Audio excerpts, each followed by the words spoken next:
life. Whether you're ready or not, sometimes it's rough. And it takes all that you've got, but he's been here, just waiting for you to knock, to take his hand and plant your feet on the rock. I want to live my life on the rock. I want to live my life on the rock. I want to live my life on the rock. I want to live my life on the rock. I want to live my life on the rock. I want to live my life on the rock.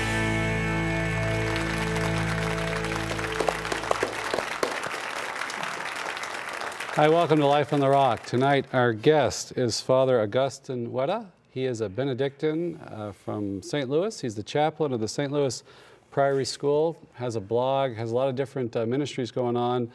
Former surfer, very interesting guy, a very fun guy.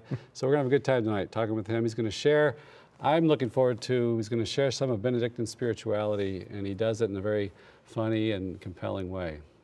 Good to see you, Doug. You too, Father. How you been? Good. How are you?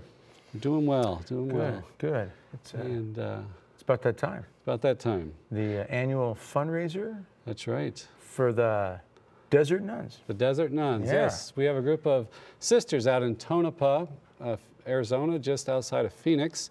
And every year, Doug's been out a few times, right? Yeah. We go out for the Nun Run. It's a fundraiser out there. And on the line, we have Sister John Mark. Are you there, sister? Hi, Doug. Hey. Hi, sister. Tell us about this. Tell us about this year's Nun Run. When is it? Well, we are so excited. This is the 7th year that we've been able to do this. It is on Saturday, March the 5th, and we hold it in Tempe, Arizona, which is at a beautiful venue. And we have, we're so proud to have Morningstar OGBYN on as our lead sponsor, our title sponsor. So there's a lot of good people involved in getting this going. But it's such a great tradition, and we're excited about it. You do. You have wonderful support from the community, from the priests. The priests even have a competition, don't they, every year? We have a clergy challenge, so our priests and our deacons can register for one of the races, and their parishioners come and cheer for them, and whoever comes across the finish line, they get their plaque and they hang it up in their office. So it's a great spirit. We have a lot of families that come each year, and they kind of use it as a family reunion, or all generations in a family. So it's not only those that really want to run, they use the race as something to test their time with, but those that just want to come together and have a good time together come to the Nun Run. So it's a great event. Right. So we're talking about it on the air here because we want to encourage people to support you all. And tell us about the monastery you're trying to build and what you've achieved so far. Well, the Lord has been so good to us, and we have so much great support. Our community here in Tonopah, Our Lady of Solitude Monastery, we were just granted by the Holy See autonomy from Hansville. So this is such a beautiful natural progression. In 2005, Bishop Olmsted invited us here, and with that eager anticipation of building another throne for our Eucharistic Lord, and then out in the desert, we're the first contemplatives in the Diocese of Phoenix. So from 2005, it's just been a beautiful natural process. God's faithfulness to us, the support of both the Phoenix Diocese and nationwide. The chapel was completed in 2011, so the throne for our Lord is here. It's done, and it's beautiful. All of our landscaping is done. We've built our enclosure wall, and the sisters, we live in a temporary housing. So we are at the point where we're waiting at the threshold to see when the Lord's going to provide the next step, which is the permanent monastery to be built for 16 sisters. So you have when we've been out there, I was out there for the dedication, you have a beautiful chapel. You're about 45 minutes outside of Phoenix, right? Or so? And I love that expression, you say, a throne for our Eucharistic Lord, and that is so true. You walk into their chapel, like the one in Hansville, it's not as big, but you see the Eucharist is the first thing you see, and that is your charism, and it's a great place for people to come and make a retreat. You have discernment retreats there, right, for young women? We do. We call them our Duke and Altum retreats, so just diving into the depths, and it's the retreat to help them learn, how do I discern? How do I listen? How do I quiet my heart to really get in touch with the Lord? And the world is so, pushing them this way and pulling them that way. So we hold 2 discernment retreats a year, and just inviting 5 or 6 young women to come participate in Mass, and they hear talks, times for adoration, quiet prayer with the Lord, and also spiritual direction. So they leave here with some practical tools. How do I do this? How do I keep moving forward with our Lord as He's inviting me? And the women that have come, several have already gotten married, several have joined other orders, and then of course our novice went to the retreats, and she's here with us now. So we're seeing the fruits, and it's all for our Lord. It's no matter what vocation they're called to. It was a blessed time that they were here on that retreat, and then they go forth, and it's a beautiful thing. Now, Sister, what is the response you have from the general public when you have the nun run? Because, the couple times I was there, you have hundreds and hundreds who come, and it's a very festive event. It's very family-oriented. But what kind of feedback do you get as you sisters are out there interacting on such a personal level with the people?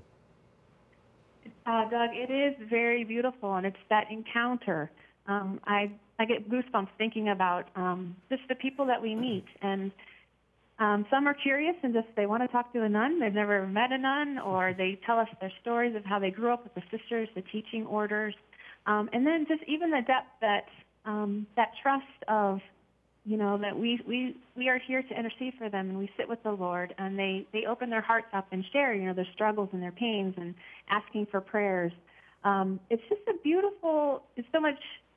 The world you don't see very often, the Lord working so powerfully as I do at the nun run, which is it's a crazy fun event running around. But the people that come, they may come because they're curious, but there's something there that the Lord is so present, not just in us, but in the venue. And so it's a beautiful witness. They might even, some people come just because they want to get their time. They want to run faster, and it's like, well, this is an opportunity, especially in the year of mercy.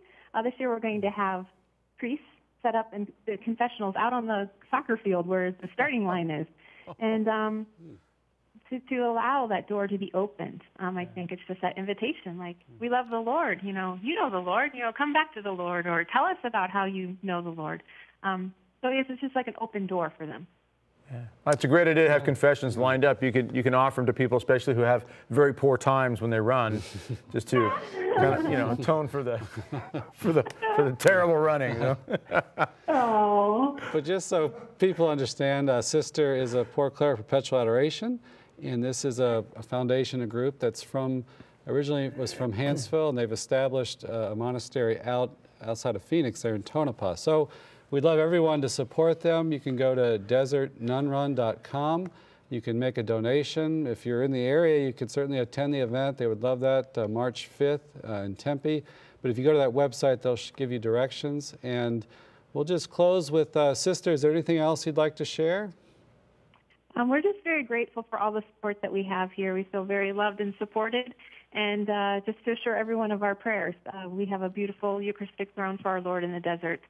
To know that we're here praying and that we're so united in our Lord. So thank you so much for having us on again. Well, thank you. Looking forward. I'm going out there to be a part of the run. And I like this too, Doug, because we highlight the importance of the contemplative orders. Right.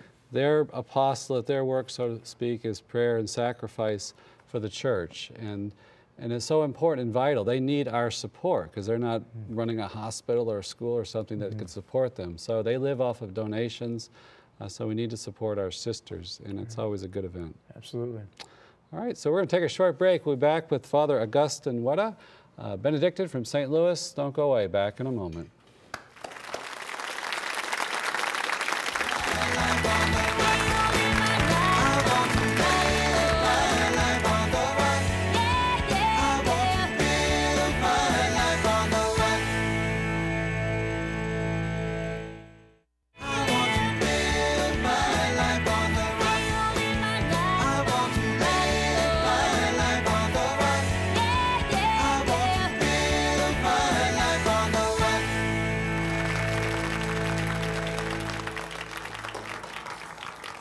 Welcome back. Tonight we have Father Augustine Wetta. Welcome to the show. Oh, it's a pleasure. Thank you for having me. What fun. Yes, now you are a Benedictine, and I have the list of all the things here. You're a Benedictine priest. You are an author, a blogger, a surfer, a teacher, a coach, a professional juggler, a gardener, rugby player, archaeologist, rosary maker, icon painter, and carnivorous plant botanist. Yeah. So we're going to... Not so much a professional juggler any longer. Oh, that's fine. Okay, we'll mark that one up. Yeah, don't make me juggle. But you have a very interesting story, and so I remember hearing about you years ago with the surfing connection. But first, let's tell us about you are. Nice to meet you too, by the way. Thank you. Sorry. I appreciate you. This is going to be crazy. Acknowledging my presence over here. Hello over there. Anyway. But your main job now is a Benedictine, as a chaplain, right, at the St. Louis Priory School. That's right. Yeah. Tell us about the school and your work there. Oh well, I love the school. I love it so much. I bet my life on it. I love this school so much. We've got 400 and I think 60 something kids, 7th grade to 12th, and we've got I think about over a dozen spiritual clubs of one sort or another. Monk camp is a big hit every year. And but my favorite group, which I was telling you yesterday when they gave me the assignment to be chaplain, I had all these great plans for the school and all these jobs I was going to do and clubs I was going to start, and they all fell totally flat. And at the junior retreat, I finally said, okay, what do you suggest? And they said, well, you know, the freshman and sophomore retreats are terrible, which really hit home because I had organized this freshman and sophomore retreats. I said, well, you think you can do it better? And they said, yeah. And now we have these great freshman and sophomore retreats run by the seniors. So, okay. Yeah, anyway, so that's the spiritual Stuco, I call them, the Spiritual Student Council. And okay. Advise. And just recently, one of the Hindu kids in the school came up to me and he said, you know, our prayers count too, right? And I was like, well, yeah, you know. And he said, and you know, Jesus is my favorite God. I'll take it, well, take my breaks where I can get them, right? And he said, I want to be on the spiritual Stuco too. So now we have a non-Catholic and a non-Christian spiritual Stuco, and they try to make sure that no one's left out. And so it's a great place to work and live, and the kids teach me something every day. And you get a number of vocations for the community from the school. Lately, yeah. We're all a little bewildered. When I joined, we were 18, and now we're 33. We had to tear out the guest wing and build new monk rooms in there because we got these young whippersnappers joining up. So, and then the monk camps, that's generated some vocations for you as well. Tell us about that. It has, and again, we're bewildered. I have no idea why they like to be there. They do all the prayers with the monks, 3.5 hours a day. We wake them up at 5:20 in the morning. They do all the Lectio. We give them spiritual conferences, manual labor. I have them quarrying rocks out of a stream behind the monastery. We've been building this wall for 18 years now. It's only about this tall. The joke is that if we're ever invaded by 3-foot barbarians, we're going to be well protected. You get the hobbits covered then. The hobbits, if we are ever invaded by hobbits, that's right. They won't stand a chance. Hobbits. Anyway. But they wear even little... Yeah, we give them little habits and special monk names. I've been collecting my favorite saint names for years now. So one kid will be Brother Hilarious and Brother Lando, Brother Tron. Those are all real saints. And so they each get a special saint as their code name. And then we have a little retreat for them. And we have special games we've made up for them as well. Polar ball and ball and person ball, which you would like, I think. You should come out. One guy volunteers to be the ball for the game. Awesome. Yeah, no, I'm not commenting on your appearance. No. Yeah, I'm not sure how to take that, Father. I'm trying to juggle that one in my mind. Oh, thank you. Yeah. But what do you think is... This is bizarre, isn't it? Yeah. This could go anywhere. Good. What do you think is drawing them to the life? We've been making our retreats at a local Benedictine community as our community retreat, and I'm struck by their rhythm of prayer, but it seems so countercultural. What do you think is drawing? You said you have 7 vocations from the school? At least we've got 4 that just took simple vows, and another. Gosh, I've lost count. 4 or 5 in formation in various stages. And I think, well, it's the old guys.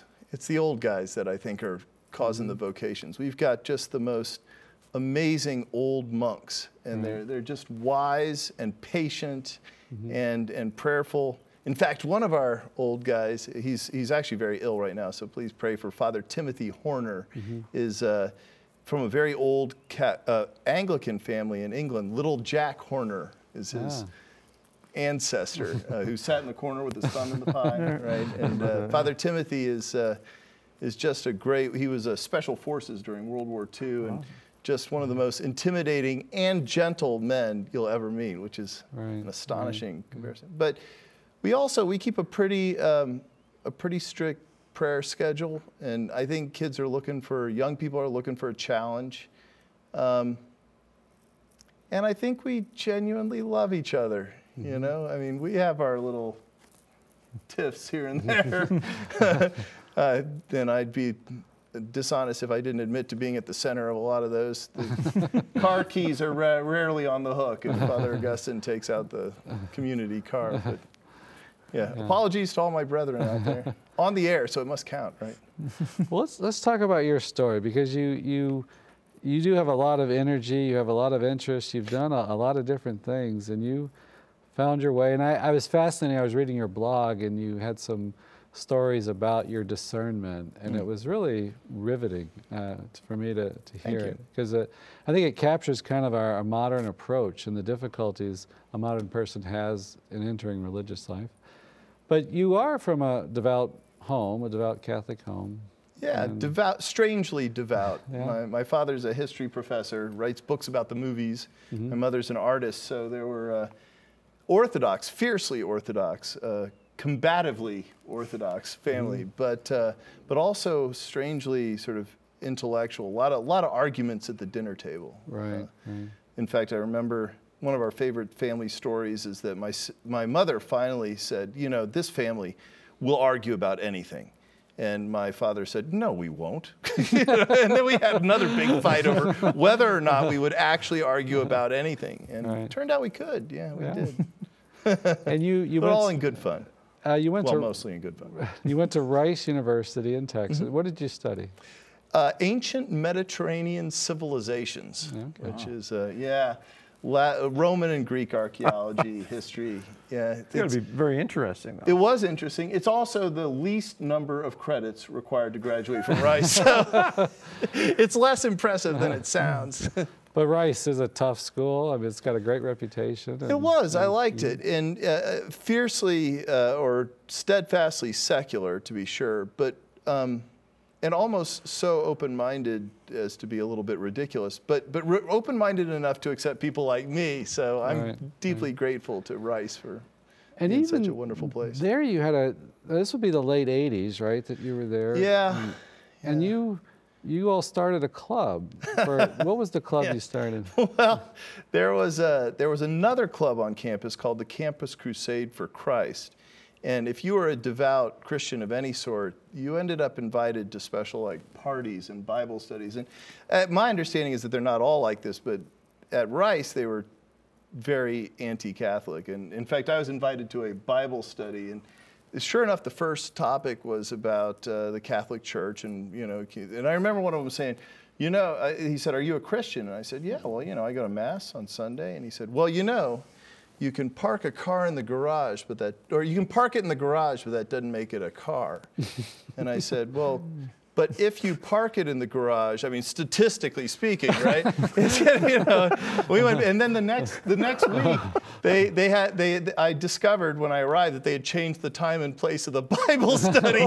So apparently I wasn't their type. But so we started the Campus Crusade for Catholics, and we in its heyday there were about 30, 40 of us would meet, and we'd invite speakers in, and it was good. I remember being at a party I probably shouldn't have been at, and I saw one of those guys there, and he said, "Are you sure you should be here?" I was like, "No." And he's like, "I shouldn't be here either, should I?" I was like, "No." So we left together. You know, that's the kind of camaraderie, you know, brotherhood that a club like that. And even with that kind of camaraderie and some support, you still had questions. You even went through talk about that questioning phase. Yeah, I decided I was an atheist briefly my sophomore year or junior year. I was a pretty mediocre atheist. I still went to church on Sunday because I figured, you know, if I'm wrong, I don't want to kind of burn all my bridges, right? But yeah, I had this brilliant and charitable, really professor taught a class called the Sociology of Human Nature, and you know, I started reading Freud, and I thought, you know, this guy, you know, he's got some issues, but he's also making a lot of sense. I mean, the idea that you can have thoughts that you don't know you're thinking and things like that. And I said, you know, this really explains it. I think he's the man. And then I started reading Jung, and I thought, no, it's all about stimulus response. You know, I associate religion with hugs, so it might, you know. And then I got on and on. I got into Nietzsche, and you know, and pretty soon I was like, well, you know, we really are just the sum. Oh, and Dawkins. Dawkins, The Selfish Gene, you know, which I still have. Even a blind hog finds an acorn every now and then. He's a brilliant man, and it's a brilliant book. I still have it on my shelf. But it did make an atheist out of me. Later, when I was sent to Oxford, I tried to find him and get him to sign my book, but he wasn't in his office. But a part of your studies, you probably better off for that. You did a semester abroad in Italy.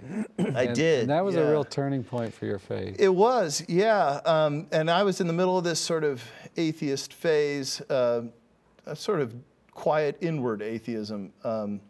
And I used to, I had kind of personally alienated myself from the other Americans in the group because I wanted to learn Italian, and I'd hang out with the bus driver and the cooks, and then every weekend I would deliberately get lost in Rome. And if there's one city in the world you really want to get lost in, it's Rome. I mean, every street has something beautiful at the end of it. And on this particular occasion, I found myself in a cloister, and this monk walked up and he said, "What are you doing here?" And I said, "I don't know." And it turned out he was just this wonderful man, not at all what I expected in a monk.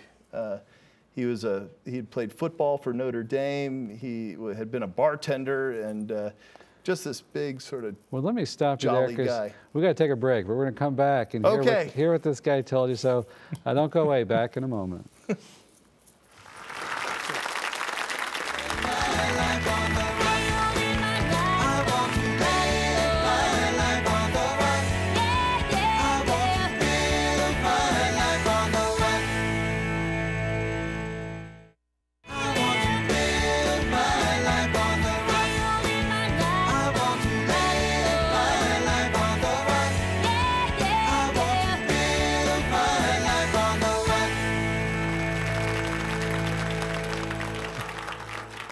Welcome back. We're right in the middle of a riveting story. You had stumbled into St. Anselmo, a Benedictine monastery, and you met an American Benedictine monk? I did, and the first thing I said to him was, "You don't look like a monk." And he said, "Really?" I said, "I thought monks were these skinny, bald dudes who didn't talk to anybody." And he was like, "Well, some of us are." You know? And we got to be good friends. And then he got me I wanted to stay on in Italy after this program was over, and he got me a job working as a janitor in the monastery, and we'd stay up pretty late talking. And I remember telling him, I said, "Well, you know, God doesn't exist. This is all a bunch of hooey, right?" And he said, "What makes you think that?" And I said, "Well, you know, I've been pretty prayerful my whole life. I go to Mass every Sunday. And you would think that at this point I would have more faith than I did at the beginning. But for all that praying, I actually have less faith now than ever. So clearly prayer doesn't work." And he said, "Well, I'll tell you what, you need to pray more." It's like, "Are you even listening to me?" He said, "Yeah, no, pray to..." This guy, he keeps laughing at me. That's good. It's good for my humility. He said, "Yeah, pray to St. Teresa of Lisieux. She'll bring you a rose." And I said, oh, ooh, how about I pray to the tooth fairy? She'll bring me a quarter, right? And but I did in sort of desperation, and I won't go into the whole story, but boy, St. Therese grabbed me by the lapel and slapped me around with a couple of roses and set me back on the right track. Right. So you came back, you're trying to enter a grad school in St. Louis, and you met the Benedictines there. yeah. Tell us about that. Well, I wanted to study archaeology, Byzantine archaeology in particular, and Mizzou, University of Missouri seemed to be the place, but they wouldn't give me money unless I was a Missouri resident. So I decided to spend a year in St. Louis establishing residency, and this monk that I had met, he said, well, you know, there's a monastery in St. Louis, you should go say hello, which I did. And I think we were talking about this too. It was like, not to be too corny about it, it was like falling in love. I mean, I couldn't stop thinking about the place. I always wanted to be there. We could tell my friends about it, wanted to show it to my friends, and pretty soon I showed up and wouldn't leave. So you did start praying more, and your faith increased. Yeah. Yeah. Shouldn't be a surprise, but it was. And what strikes me too is, you know, monks have a vow of stability, right? Right. And you have a wanderlust about you, right? That, periodically, my abbot says to me, "Are you sure you shouldn't be a Franciscan? You know, you're much more." I don't know what happened, but they haven't kicked me out yet, so there I am. I'm sorry. Go ahead. No. Well, please. what caught me is on your blog, you talked about your discernment of entering, and it was so honest and real about doubts and questions. And we should say, earlier in your life, I guess you're in high school, you were a lifeguard down in Galveston, and there's pictures on the blog. He had the look, the blonde hair and everything. Dreads and everything, yeah. Dreads, and... I used to have those. Did you? No, he didn't. Oh, you're working on them now. I just see two of them. A couple little ones right back here. So you're about to enter into a monastery, but you're still thinking about this other life you've had. Yeah. Yeah. And you had a girlfriend at the time. Yes, I did. There was, I probably shouldn't tell this on the air, but there was a very uncomfortable moment between us when I gave her a pair of earrings, and she went, oh, and I said, no. But it was that serious at any rate that we were thinking in those terms. And Were these engagement earrings? Or? No, they were just earrings, you know, but I think she thought there was something else in the box.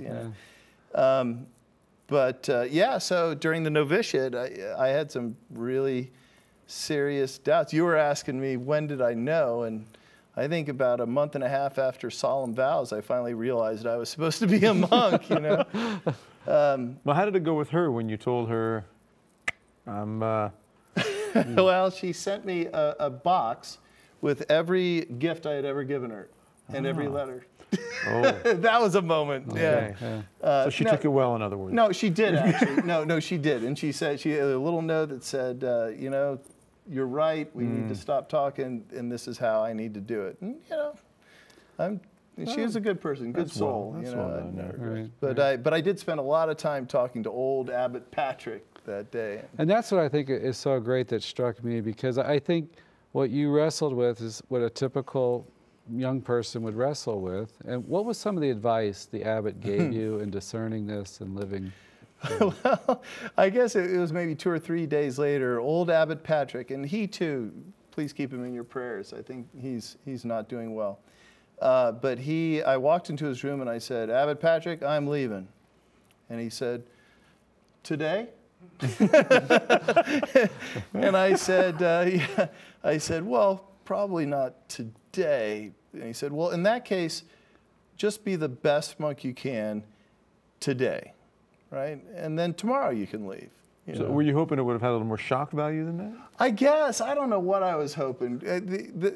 Maybe that's why I'm a monk, because they do have a way, that brutal honesty, you know, of just keeping your feet planted on the ground, you know. And I remember saying to him, yeah, but I really, you know, I had at the time my roommate from college. He was when I entered the monastery, he decided to become a movie star, and he did. He was on JAG and Days of Our Lives and lived next to Heather Graham, you know, in every conceivable way. His life was a temptation to me. So I said to Father, and he said, well, come, you know, if this doesn't work out, come out to LA, you know, maybe we'll get you a part or something. And I remember saying to Abbot Patrick, you know, there's so many things I could be doing, you know, maybe I should go to LA, maybe I should go to New York, you know, maybe I should be, and he said, how about you just stick to the facts, you know? And I said, but how do I know I'm supposed to be here? And he said, well, you're not somewhere else, right? And he actually opened the scriptures to the story of the man born blind, who, by the way, a lot of people think he was probably a teenager, right? Because they call his parents in at one point and say, you know, is this your kid? And they go, hey, he's old enough, he can fend for himself. He's also a tremendous smart aleck, right? They say to him, you know, this guy Jesus, he's not entirely on board. You know, he says, I don't know who he is. I was blind, now I can see, right? And they go, yeah, but Jesus this. And he goes, well, I was blind, now I can see. What, you want to be his apostle? You want to be his followers, you know? And a little bit of attitude there. Oh yeah, a lot of attitude. Imagine saying that to a governing body, you know, a group of guys who have power over your life and death. And kind of like the White House, The White House. Yeah. Came to mind right away. Like the White House, yeah. Power over life and death. Yeah, or what, American Idol, or what? Yeah, there's another one, yeah. And so he said, and then of course he goes looking for Jesus because he begins to think maybe there's something to this guy, and he says, "Are you?" Now I can't remember exactly the question. Are you the Son of God, or are you the Son of Man? And Jesus, or who is the Son of Man? And Jesus says, "You're looking at him." And the kid then falls down and worships him, just like that. And Abbot Patrick said, "Let's reimagine this situation." Right? He goes to Jesus and says, "Who is the Son of Man?" And Jesus says, "You're looking at him," and he says, "Yeah, am I really though? I mean, I've been blind for a long time, right?" Or, you know, and maybe that was a psychological illness anyway. And just because you cured me doesn't make you God. And, you know, you can always imagine, you know, imagine other places. In the monastery, we call it looking over the wall, you know. Yeah.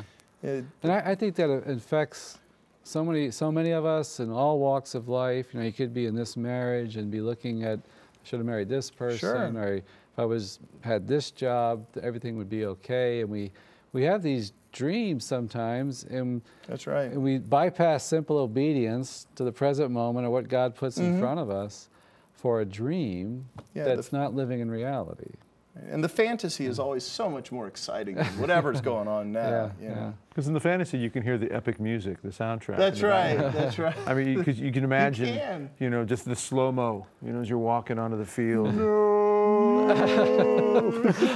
So what I like about that, if I could get back to the spiritual part of this. We were talking about the green screen. Like, we could, where's the football? But that God is found in reality, in the realness of life, where He has placed you. If we give that a chance, if we work to that, you know, if we're committed to that, we can find fulfillment, right? Isn't that what the abbot was telling you? Well, you know, the kids periodically ask me, you know, wasn't it fun being a lifeguard? And yeah, it really was fun being a lifeguard. And they say, well, was it more fun than being a monk? And yeah, it was more fun than being a monk. But in my own defense, there's nothing more depressing than a 44-year-old lifeguard. You know, I mean, there's a point in your life where you just have to put aside childish things, right? And childish things are fun, you know. I mean, what we were saying, if evil were ugly, everybody'd be good, right? So, I mean, well, not that being a lifeguard was evil, but it's just you got to grow up sometime. Yeah. But fun, I mean, even the definition of fun in relation to true peace. I mean, there's a difference there. The moment of a concert or going to a game, and there's an excitement, there's the fun of the moment. But you know, me being married 25 years, watching my children grow, being with my wife, it's not fun. It's deeper than that. It's more profound. But it's also fun, I suspect. Oh, there are elements that are fun, definitely. Right, yeah. But even when it's not fun, when you're out searching for a new appliance because your gas range just went kaput and started igniting itself, and smoke was coming out of it one night, And that's not fun. This is a true story. This is a true story. A true story just recently happened. So, so you're living a life. You have to live these things. It's the present moment. You have to take care of those things. There's no fun in those things. It just has to be done. But there's a deeper joy because of the relationship. Fidelity. And it's a fidelity.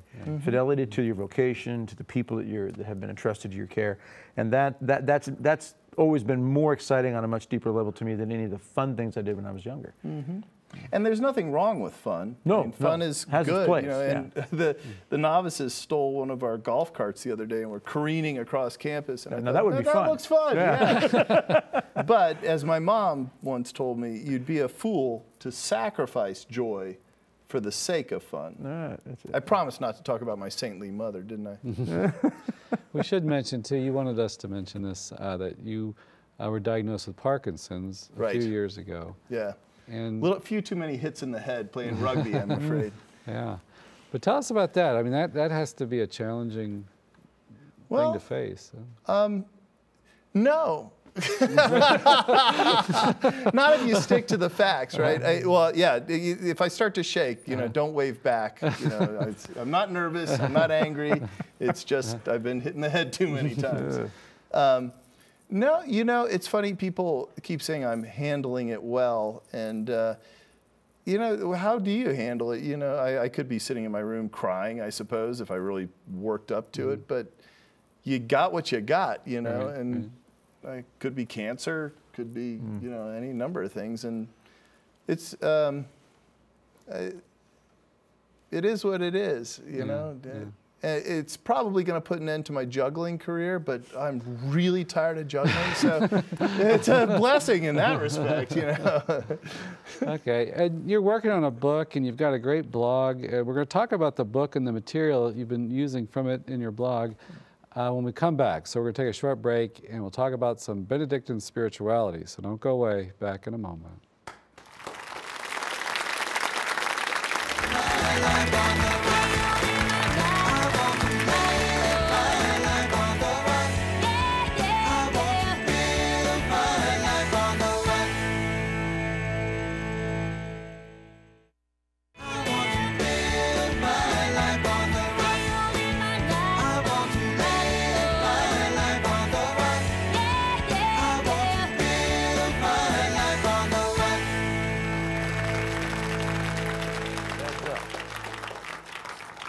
Welcome back. We're speaking with Father Augustine Wetta, and you've got a great education. You've studied at Oxford. You've studied some classics education and things, and you're a good writer. I was reading your blog, and funny, but substantial. And I was thinking about what made it so interesting is the entries I was reading, you were giving a commentary to the Benedictine rule, and is it the St. Benedict's Steps to Humility? Right, his ladder of humility, he calls it. Humility.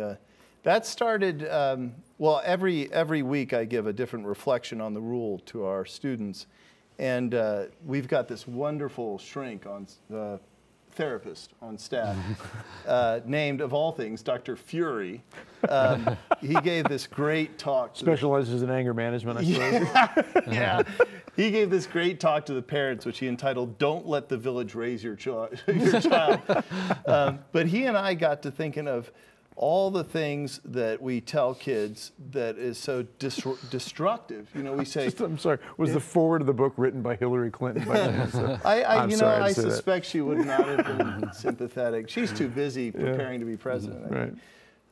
We're not allowed to talk about that, are we? Oh. Okay, so Saint Hillary. We can mention names. Okay. Yeah. Anyway,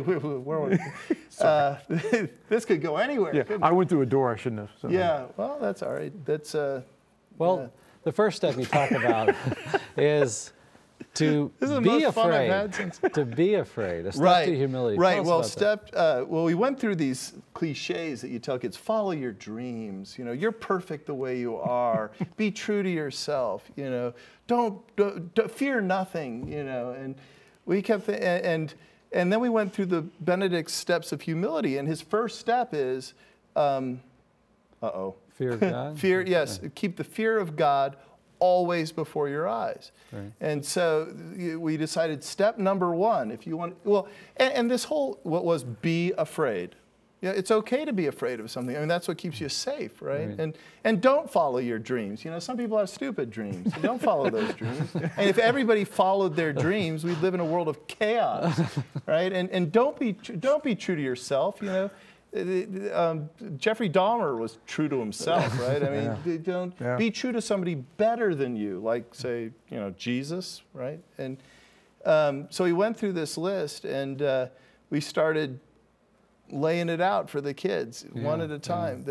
Because there's this huge, I went on Amazon and I was looking at teen self-help books, and it's all self-esteem, building self-esteem in your child. In fact, one of these books, The Teen's Guide to, don't you think it's self-esteem? And the subtitle was Learning to Love the Most Important Person in the World, You.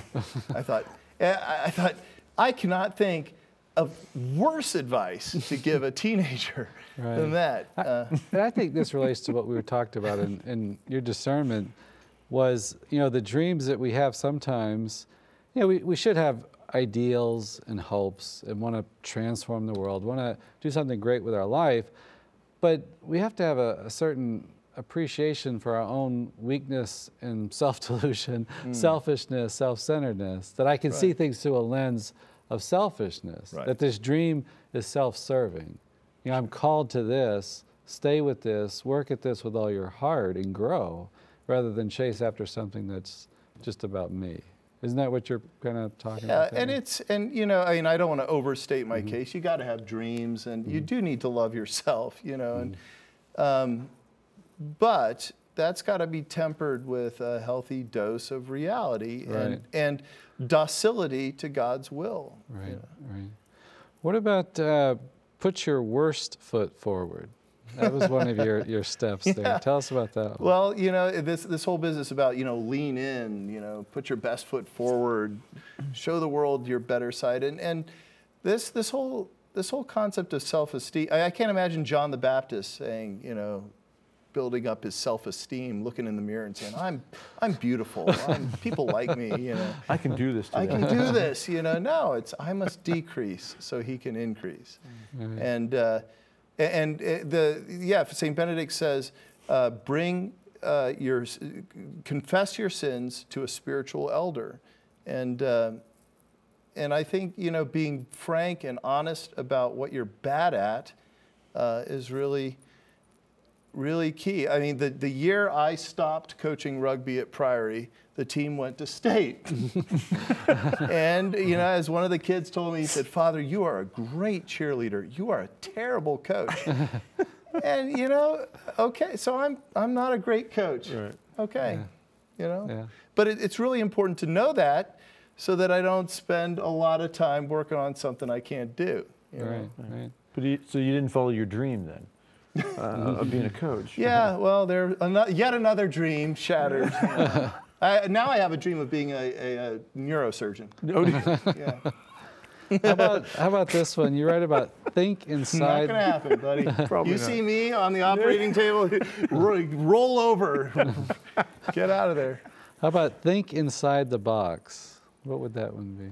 Well, let me. Do you remember what the? Yeah, only do what is lawful and follow. Do what is lawful, right? That's you know, G.K. Chesterton came up with this brilliant image of kids playing soccer on the side of a cliff, on a cliff, and so long as there's this big fence there, they're safe. You know, they can play. But somebody, some progressive.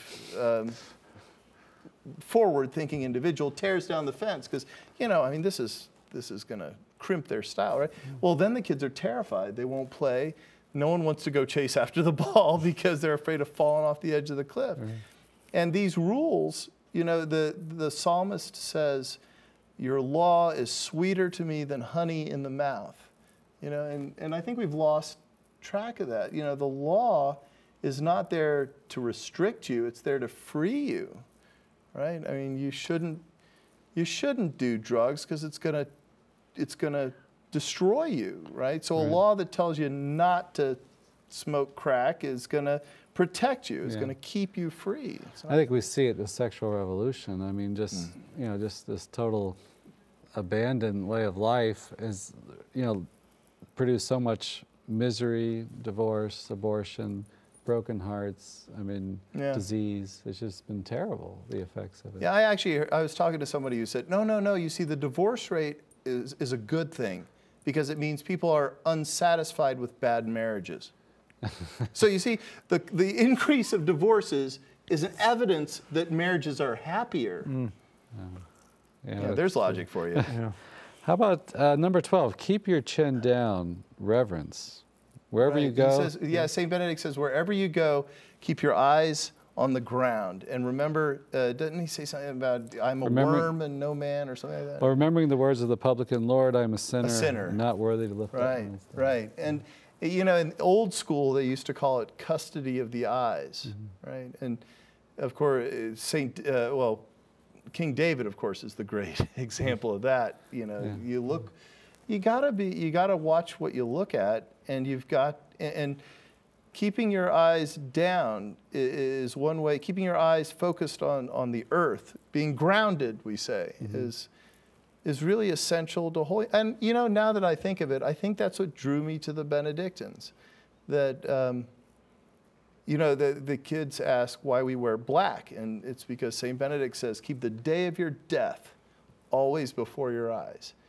And that's a way of facing reality. And far from being a kind of gloomy way of looking at life, it actually, every day becomes all the more important, all the more exciting, because, you know, I could be dead tomorrow. Yeah. And I'm looking forward to it. Our old Abbot Luke, I walked in, he was asleep in a chair one evening, and I walked into his room, I said, Father Luke, how you doing? And he said, well, you know me, I'm just waiting to die. And I said, really? Are you okay? He's like, yeah, I'm fine, but you got to have something to look forward to. You know? And that, you know, I think that's a healthy attitude. But that's only going to be there if a person has an understanding of what's next. Right. And well, if this is all there is, then I'm terrified. Yeah, exactly. But knowing that there's something greater, the eye hasn't seen, ear has not heard, and so forth, as Paul says, that St. Paul, that this isn't the end. There's something greater, and I forget what Saint was. Why would I want to live any longer than I have to when the longer I sin, or the longer I live, the more chance I have to sin. You know, I mean, but it is an understanding that I'm looking for that eternal relationship with the beatific vision, and I want to be with Our Lady on that level, and with Saint Joseph and all the saints and angels. But without that, we don't have that attitude of got to have something to look forward to. Right. So. Right. If this is all there is, well then see you later, guys. But you know, one thing I noticed, we talk about these pretty serious themes, and yet it hasn't detached you from action or zeal, because you've started a lot of different things, or contributed to different things with the monastery, and even like a trip out to Ferguson during the riots and everything. We only have a few minutes left, but you all are in St. Louis. Tell us about that. Well, you know, we saw the news, and of course it's blown entirely out of proportion. I mean, I went the next day. You know, everybody's yelling at each other and making a big deal out of this, and it is a big deal. It is a big deal. There's unanswered suffering in this country, and it needs to be addressed. But I went looking for. You know, I thought, well, there's enough people yelling. I'm going to drive down there and see if I can do something. And I went down with my friend Derek, who works in the monastery, and he's African American. And on the way there, well, first of all, we couldn't find the riots. You know, and the newspaper said, "Streets of St. Louis ablaze." You know, and I thought, wow, I'm looking right here.